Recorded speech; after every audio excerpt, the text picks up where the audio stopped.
Alright, so I got myself in a little bit of a mess here with some less than ideal information off the internet.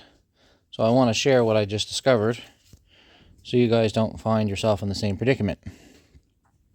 So this is an fs36 to be the predecessor of the fs38, another entry-level cheap string trimmer. So I found this one. I bought this for $25 from a fellow in the city, and I should have known, because if it was any good, he'd have fixed it. But I bought it assuming it was going to be locked up, knowing that the fs36 uses the same short block as the Ryobis and half a dozen other ones. I don't even have a complete one left here. I got them all tore apart. But it's this one. It's the 700R model, and the Yardworks is the same one. Anyhow, where the Ryobi uses an inverted cylinder, which is a pain in the ass because they'll hydrolock if you flood them, the Stihl puts theirs upright. And it is in fact the same cylinder, the same block, but it is a different crank, it is a different flywheel. This piece back here is different. The carburetor actually sets like a normal, you would say. And there's a lot of differences. Here's the carburetors. So this has got the Ryobi one in it now. I had changed the crank and everything. And this was running before I put it in there. This is the carburetor that was on it, but this is the one for the Stihl. It's got a choke lever instead of the one that just bolts on the back. So if you think you're going to get one of these and then drop a Ryobi power head in it, I got news for you. It's not going to happen. But I will get it going. I've done all the hard work. I just got to rebuild that carburetor and then put it back together, and we'll get it going, and I'll show her running. Anyway, that's it. Thanks for watching, and we'll see you next time.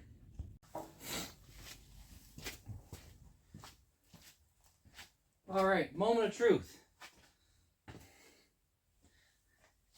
Here's the fs36. Now, I ruined the gasket on this, so the rear gasket where the reed valve goes. So I put a silicone, made one of the silicone.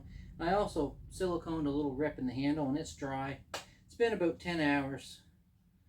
Should be able to start this no issue without damaging that silicone. So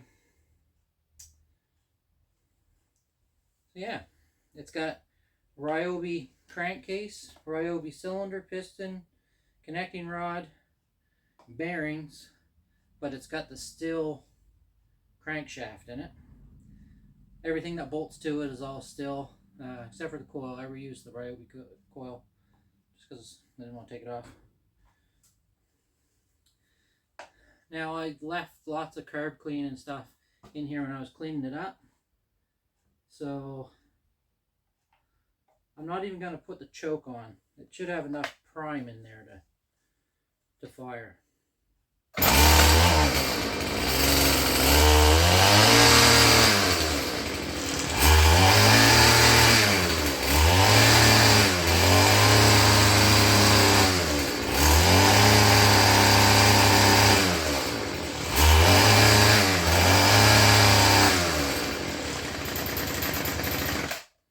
Alright, so it's running a little bit rough. It'll need some adjustment, but I'm going to let that cure overnight. I'll show you which seal I'm talking about here, maybe. Yeah. I'll let that cure overnight before I run it a whole bunch. Nope, not that one.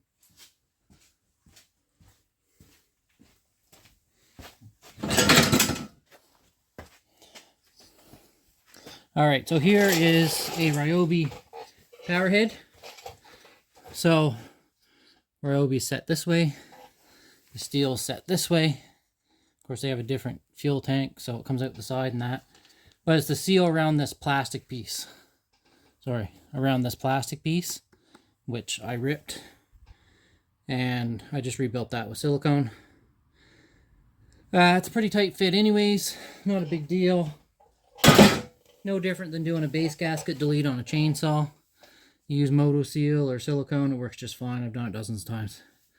So, you can rebuild the fs36 with Ryobi parts, but you got to reuse the crankshaft, which is unfortunate.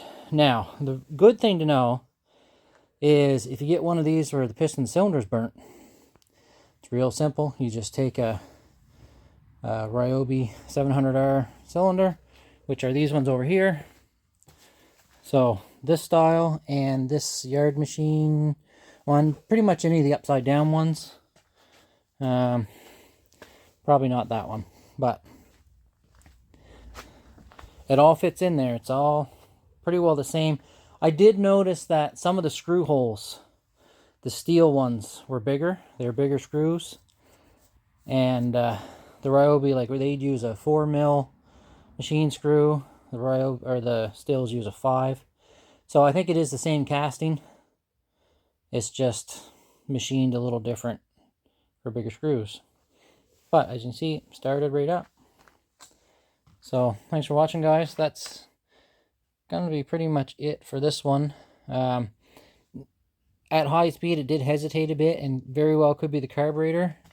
But also, it's only got one string sticking out. It's only sticking out a couple inches. I've noticed, especially with Stihls, if you've got no string or anything on your attachment and you run those at wide open, they sound weird. It's like, I don't know, they're running away, or they need that resistance of that head turning with the string, or they don't sound right. It could be that, but it doesn't really matter. We'll tune her up tomorrow and try it out around the yard for a little bit, and then try it, let it set for a couple days, restart it, make sure it cold starts fine, and then it'll go up for sale. We'll see you on the next one.